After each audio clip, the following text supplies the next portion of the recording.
10 over के match में toss bill ग्राम ने जीता और पहले गेंदबाजी का फैसला किया। विरोधी कैलारस की टीम ने धुआंधार बल्लेबाजी करते हुए 10 ओवर में 112 रन बना लिए। बिल ग्राम की तरफ से बल्ले और प्रकाश ने ओपनिंग की। बल्ले ने पहली 2 बॉल पर 2 चौके जड़ दिए। तभी टेंट में कुछ हलचल हुई। कमेंटेटर पप्पू सिंह ने उत्साह से घोषणा की, मुख्य अतिथि एसडीएम साहब आए गए हैं, मैच रोक दो। एसडीएम दुष्यंत सिंह ने खेल जारी रखने का संकेत आयोजकों को दे दिया, पर पप्पू सिंह ने बोलना जारी रखा। देवेंद्र अग्रवाल एसडीएम साहब को माला पहनाए।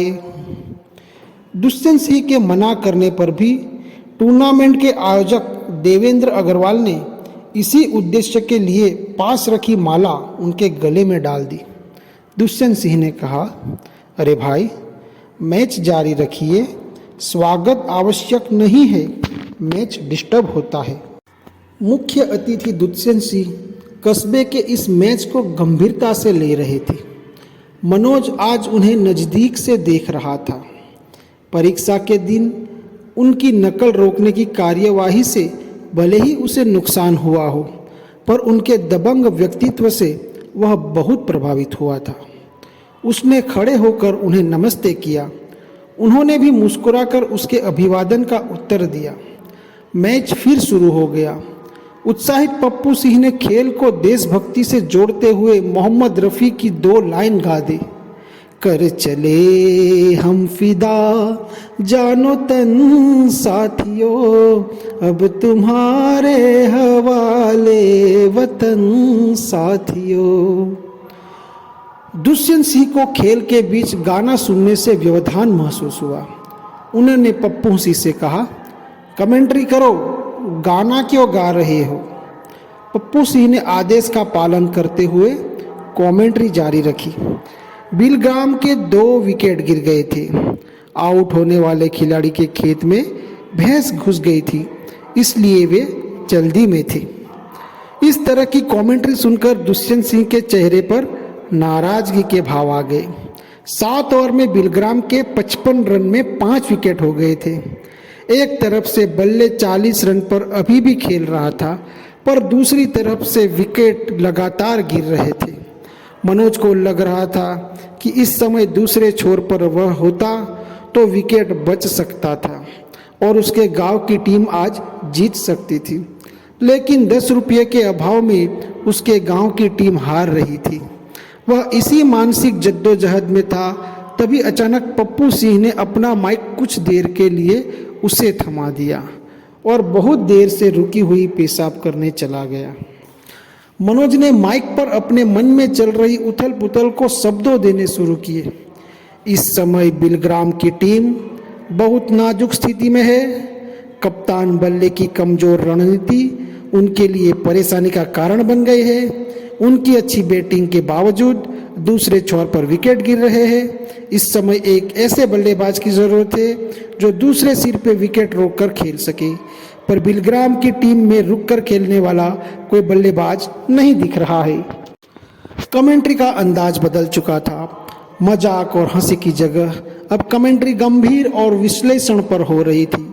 दुष्यंत सिंह का ध्यान अचानक बदली कमेंट्री पर गया। वह इस तरह की कमेंट्री से प्रभावित दिखाई दी। पप्पू सिंह पेशाब करके वापस आ गया। उसने मनोज से माइक ले लिया। तभी दुष्यंत सिंह ने आदेश के स्वर में पप्पू सिंह से कहा, उस लड़के को बोलने दो, तुम उधर बैठो। मनोज के मैच खेलने का दुख एसडीएम की इस तारीफ से खत्म हो गया। उसने मैच खत्म होने तक उत्साह से कमेंट्री जारी रखी। अंतिम विकेट गिर गया। बिल ग्राम की टीम हार गई। सर झुकाए बल्ले और दूसरे खिलाड़ी वापस टेंट की तरफ आ रहे थे। मनोज ने कविता के माध्यम से अपनी बात कही, लहरों से डरकर नौका पार नहीं होती, कोशिश करने वालों की कभी हार नहीं होती। बल्ले ने अपनी टीम को अकेले जिताने की भरपूर कोशिश की, इसलिए आज का मैच बल्ले के अकेले संघर्ष के लिए याद किया जाएगा। हार के बावजूद बल्ले के लिए ताली बजनी चाहिए। मनोज की कमेंट्री के कारण सभी लोग बिलग्राम की हार को भूलकर बल्ले की बैटिंग पर ताली बजाने लगे। उसने अपनी कमेंट्री से अपने गांव का सम्मान जौरा में बचा लिया। दोनों टीमों को प्रमाण पत्र बांटने के बाद एसडीएम ने मनोज से कहा, तुम अच्छा बोलते हो, शाबाश, क्या नाम है तुम्हारा? उसने जवाब दिया, मनोज कुमार शर्मा। बिलीग्राम की टीम बल्ले के टेम्पो में बैठकर वापस अपने गांव की ओर चल दी। अपनी तारीफ के लिए हमेशा लालायित रहने वाले मनोज की दुष्यंत सिंह ने आज भरपूर तारीफ की थी। एक दीवानापन सा उसके दिल पर छा गया था। चैप्टर 4। मनोज के पिता रामवीर शर्मा को गांव आए 1 महीना हो चुका था। वेतन के रुके पैसे मम्मी को मिल गए थे। मम्मी ने उधार पटा दिए, लेकिन वह पापा की आदत जानती थी कि उन्हें घर की चिंता कभी नहीं रही। नौकरी पर जाते हैं तो महीनों घर नहीं लौटते। अब घर आए हुए भी उन्हें 1 महीना हो गया, पर नौकरी पर जाने का नाम ही नहीं ले रहे हैं।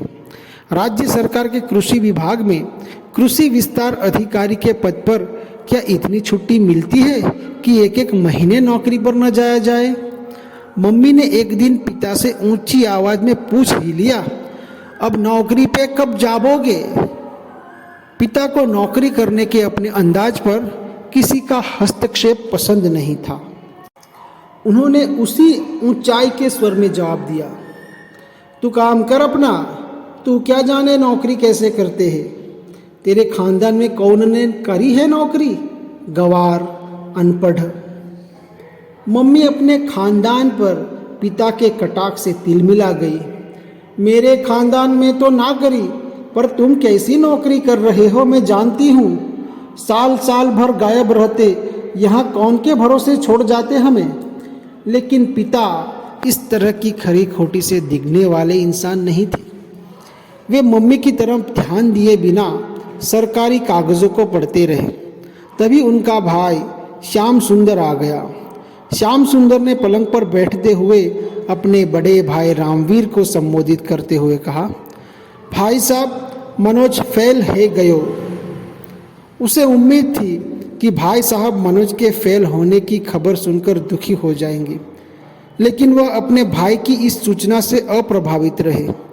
उन्होंने अपने सामने फैले कागज समेटकर पलंग के नीचे रखे, संदूक में जमाए और उठकर जाने लगे। पिता के इस पलायन को देखकर श्याम सुंदर ने अपनी खबर को अधिक मसालेदार बनाते हुए फिर से कोशिश की, हिंदी छोड़ सब विषय में फेल है गए हो। पिता को देखकर लग रहा था कि उन्हें अपने बेटे के फेल होने की नहीं, किसी अपरिचित के फेल होने की खबर दी जा रही है। सुख, दुख, क्रोध, विषाद से परे उनका चेहरा पूर्ववत जड़ बना रहा। फेल, पास, यश, अपयश, उन्नति, अवनति, हानि, लाभ से परे था उनका व्यक्तित्व। उन्होंने श्याम सुंदर को अनसुना कर बक्से में छोटा सा ताला लगाया, उसे 1-2 बार हिलाकर देखा और बक्से को पलंग के नीचे सरका कर बाहर जाने लगे। श्याम सुंदर मनोज के फेल होने जैसे रोचक विषय पर शायद लंबी चर्चा चाह रहा था, इसलिए उसने फिर से कोशिश की। गणित, फिजिक्स, केमिस्ट्री में 10 नंबर भी ना छू पायो। अंग्रेजी में 50 में से 12 नंबर आए हैं। मजबूत दिल के पिता ने अपने पुत्र की इस प्रोग्रेस रिपोर्ट को भी अनसुना कर दिया। पिता को चुप देखकर माँ ने बोलना शुरू किया, मोड़ा फेल है गयो और इनके कान पे जूना रेंगती।